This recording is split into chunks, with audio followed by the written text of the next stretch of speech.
maintenant sur son trône quand il vous regarde. Mais bien aimé, il dit, j'ai encore soif de voir une église puissante.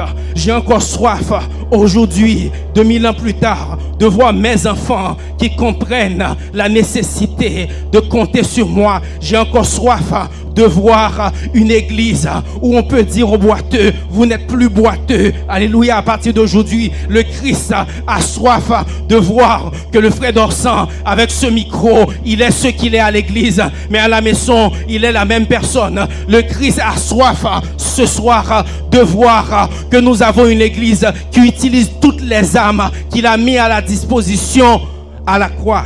Mais je vois un Dieu puissant. Je vois un roi des rois. Je vois un sauveur des sauveurs. Je vois celui qui règne dans la gloire. Je vois celui qui appelle les étoiles par leur nom. Je vois un Christ qui est puissant en force, qui a soif de voir ses enfants pouvoir utiliser la puissance qu'il a à bon escient. Je ne vais pas parler à des extraterrestres. Tout le monde ici, à un moment ou à un autre, a eu soif. Il y a 2 semaines de cela, j'étais ici très tôt pour préparer le live et j'avais soif. C'est quand vous avez un certain âge, vous allez peut-être autour de 50%. En temps normal, moi, les jeunes, on a 60% de notre système qui est composé de l'eau. J'ai 10 minutes, je ne vais pas m'éterniser trop sur le rôle de l'eau. J'aurais pu vous expliquer les histoires de communication, comment l'eau nous permet de garder une température normale. Mais tout ce que je suis en train de vous dire, c'est pour vous dire l'importance de la liquide et de l'eau que nous avons dans notre corps. Quand vous avez soif, votre système vous envoie une alerte. Il vous demande, il faut me donner ce qu'il me faut parce que là, et ça ne va pas trop bien. Mais pour le cas du Christ, on a un jeune homme qui, pendant de longues heures, est dans la tourmente. Plusieurs raisons expliqueraient le cri du Christ à la croix quand il dit « j'ai soif ». Le gars, il a vraiment soif. Et d'ailleurs, dans peu de temps, après avoir fait et proclamé, confirmé qu'il avait soif, qu'il était totalement déshydraté, il a rendu l'âme. Plusieurs choses expliquaient pourquoi Christ avait vraiment soif. La première, c'est les blessures qu'ils avaient. Vous savez, Christ a eu des blessures dans la tête, il a eu dans ses mains, il a eu des blessures dans ses pieds et dans ses côtes. Docteur Beret aurait pu vous le dire, quand vous perdez beaucoup de sang comme ça, c'est normal que vous soyez déshydraté. Dans l'ancien temps, l'armée suisse, j'ai lu ça dans un document qui m'a été partagé par le pasteur Maxi, les infirmiers de l'armée suisse, entre autres outils qu'ils devaient avoir, ils devaient emmener avec eux une gourde. C'est une gourde qu'ils vont tenir dans leur hanche. Ce n'est pas pour eux pour boire de l'eau s'ils en avaient besoin. Dans cette gourde, ils devaient avoir de l'eau, mais c'est le premier geste que l'infirmier soignant, bon Dieu bénis-nous, ne soyez pas distraits, l'infirmier soignant, le premier geste qu'il va poser quand il va secourir un soldat blessé, il va lui donner de l'eau. Parce qu'une fois que tu es blessé, tu es en train de perdre du sang, de liquide, tu as besoin de l'eau pour te réconforter. Donc, on a un homme qui est pendant de longues heures en train de se faire humilier. Il n'a pas bu une goutte d'eau, d'ailleurs. Il a versé son sang. Et quand il dit « j'ai soif », le gars, il avait vraiment soif. Ce n'est pas la soif que j'avais quand j'ai dit au pasteur « trouve-moi une bouteille d'eau », etc., etc. Et il a fait ça pourquoi? Pour toi et pour moi. Je ne sais pas la posture des anges à ce moment-là, mais je les voyais dans mon imagination en train de regarder le Christ qui se fait enlever tout l'eau de son corps pour nous. Je ne sais pas dans quelle langue, qu'est-ce qu'il faisait et comment il se comportait. Est-ce qu'il continuait à adorer le Dieu Tout-Puissant? Mais je voyais des anges qui auraient pu intervenir, mais ils sont en train de regarder le Christ qui perdait tout le sang de son corps en criant « J'ai soif ». Dans la langue française, il y a deux sens à cette expression. Avoir soif a deux sens. Il y a le sens propre. Quand j'ai soif, c'est un besoin physiologique. Il faut que je m'alimente. C'est un désir que j'ai. Il faut que je trouve solution à ça. Dans le sens propre, avoir soif, c'est un besoin physiologique.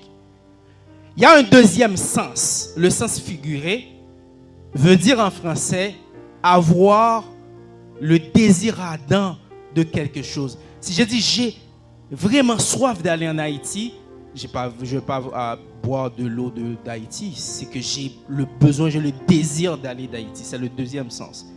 Si j'aurai le temps, je vous parlerai d'un troisième sens que j'appellerai le sens spirituel. Et peut-être c'est sur ça que je vais terminer. Quand il y a plus de 2000 ans, 21 ans, le Christ criait, j'avais soif. Mais bien aimé, il avait un soif dans son corps. Il avait un soif dans son corps. Il savait qu'il aurait pu tout abandonner. Et nous serons vraiment dans la tourmente aujourd'hui. Mais il a accepté. Et serviteur inspiré par l'Esprit, Chantel dit, on juste imaginer que à la dernière minute, à la place de dire que j'ai soif, et le maître avait voulu faire appel à ses anges, où est-ce qu'on serait aujourd'hui? Si vous regardez cette vidéo, si vous m'écoutez maintenant, et que vous sentez, vous n'avez pas fait ce qu'il fallait à cause de ce sang, de ce soif, cet écho de sa voix qui te dit « j'ai soif », c'était pour vous. Vous avez une décision à prendre aujourd'hui. Le Christ n'a pas fait ça pour montrer à tout le monde qu'il était brave, qu'il pouvait garder sa force.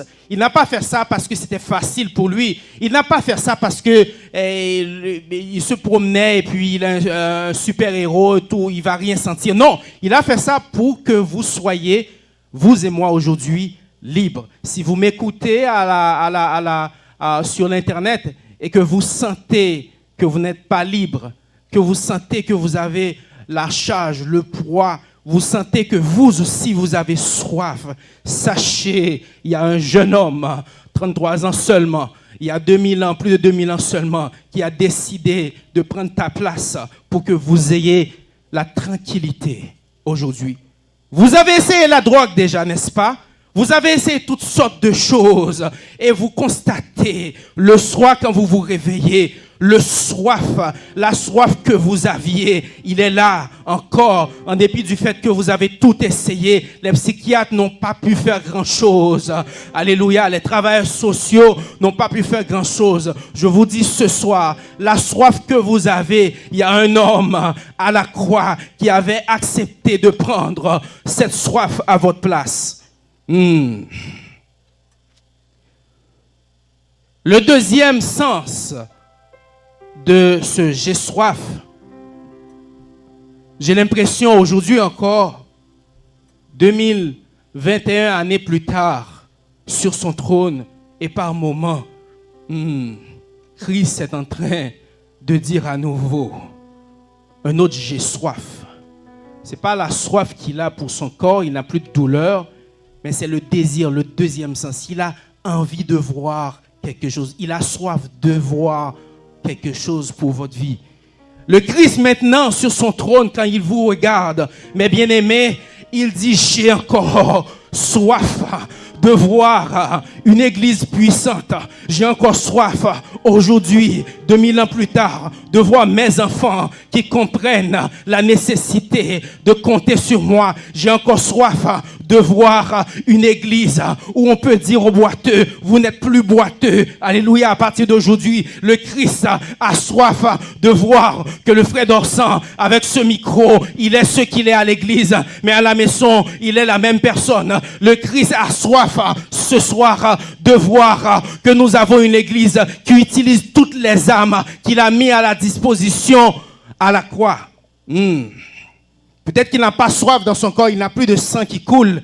Mais quand il regarde la façon dont nous le servons, quand il regarde la misère que nous avons à le servir correctement, il a encore soif que nous puissions vivre comme ça doit. Je ne vois pas ce jeune homme de 33 ans qui crie « j'ai soif » avant de rendre l'âme. Mais je vois un Dieu puissant. Je vois un roi des rois. Je vois un sauveur des sauveurs. Je vois celui qui règne dans la gloire.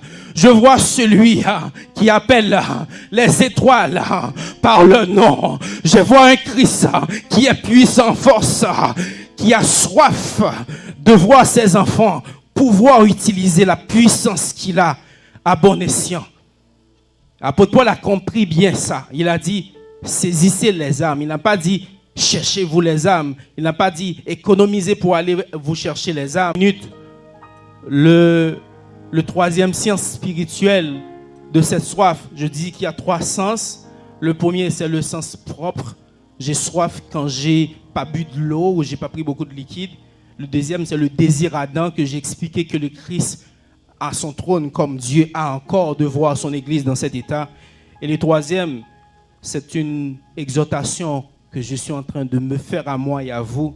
C'est faisons de notre soif de préférence une soif spirituelle. J'ai vu des gens assoiffés d'avoir la maison de leurs rêves. Il n'y a rien de mal à ça. J'ai vu des gens assoiffés d'avoir tous les diplômes du monde. J'ai vu des gens qui se sont battus avec une soif qu'on ne peut pas expliquer pour atteindre des objectifs, pour atteindre des échelons. Mais j'attends aussi, mes chers frères et sœurs et amis, des gens, des jeunes chrétiens et chrétiennes qui ont soif d'une vie spirituelle adéquate. Et c'est cette recommandation que je vais profiter aujourd'hui pour vous faire, vous et moi. Ayons la soif, pas seulement d'avoir les diplômes, pas seulement d'avoir une belle apparence. J'ai vu des gens qui mettent de longues heures par jour pour qu'ils aient une prestance. Ils font du sport. Ils ont un objectif. Ils ont soif de donner une prestance. Il n'y a rien de mal à ça. Mais moi, je vous recommande 2000 ans plus tard qu'on ait non seulement ces soifs-là, qu'on ait la soif, amen, de servir Dieu comme ça doit. Car à la croix, il a pris tout ce qu'il fallait pour que nous puissions le servir. Que Dieu vous bénisse. Gloire à Dieu.